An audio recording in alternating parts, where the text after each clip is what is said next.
A masterpiece, this movie is not. Lee Daniels' The Deliverance can't seem to deliver on a few things that are staples and backbones of a good horror film, particularly a subgenre like possession films.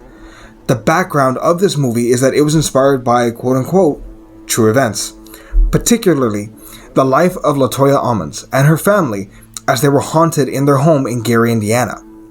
Obviously, this film is not an exact recreation of events, so you can take anything away from this film with a life-threatening pinch of salt. That said, this movie had a promising start, but it seemingly fell flat around the halfway mark. You know, the mark when the movie is supposed to start getting good. I'm going to use the word unforced when describing the direction that this film takes. I appreciate that they show realistic and harsh environments that Ebony, her mother, and her kids are in. I appreciate that they show us that she stands up for her kids when they're bullied, but I also appreciate the fact that she is herself a very flawed individual. Ebony suffers from alcoholism and is recently separated. It's no secret in the house that she has issues, and thus conflict comes up all the time with her mother, and the kids. It's not a bad idea, and showing out a protagonist being painfully human is not a bad thing.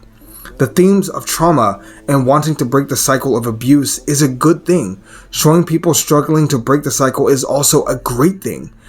Hell, in a lot of movies, I often wonder, where's CPS? And this movie even shows the agent on the verge of taking the kids away, too. All this culminating in an interesting premise and grounds for a movie about possession we don't often see. As an adult, I can appreciate the stress Ebony is under when she's struggling to pay the bills, raise her kids, and provide for everyone. The burden on her shoulders breaks lesser people every single day. This woman is someone we can root for. Lee Daniels' unfocused vision is where I think this movie falls apart. Ebony is shown to be desperate to save her kids, but I feel like it's not executed particularly well. She is strong until she breaks down, but then where are her wits? Her mother dies, her kids are taken away, and she's at her lowest point. But I feel like when we finally begin to see the start of the exorcism, scenes like that are just going flat. It's a very generic and bare bones approach. Now you could say that, well, they're trying to be accurate for storytelling, to which my response would be, creative fucking liberties. You don't need to be fully accurate. Redress the second half of the film to focus on Ebony being smart and trying to help her kids. Have her see things in the house. Have her stay up late in the kids' room with a bat trying to protect them from the monsters. Maybe she's the one going to the church for help and meets with a faith healer.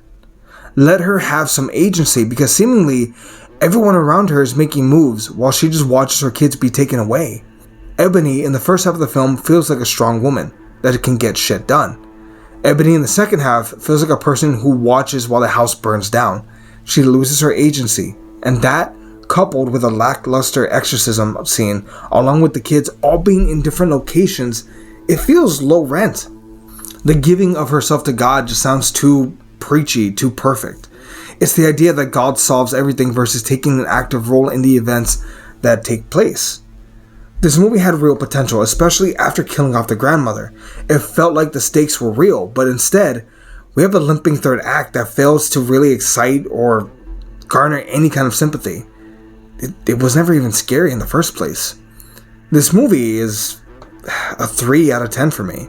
But what did you think? What's the best exorcism movie that you've ever seen? Because I know it's not this one. Please comment down below. We'd greatly appreciate it. Also, please do us a favor. Please subscribe. And yeah, we'll catch y'all next time. We'll see everybody.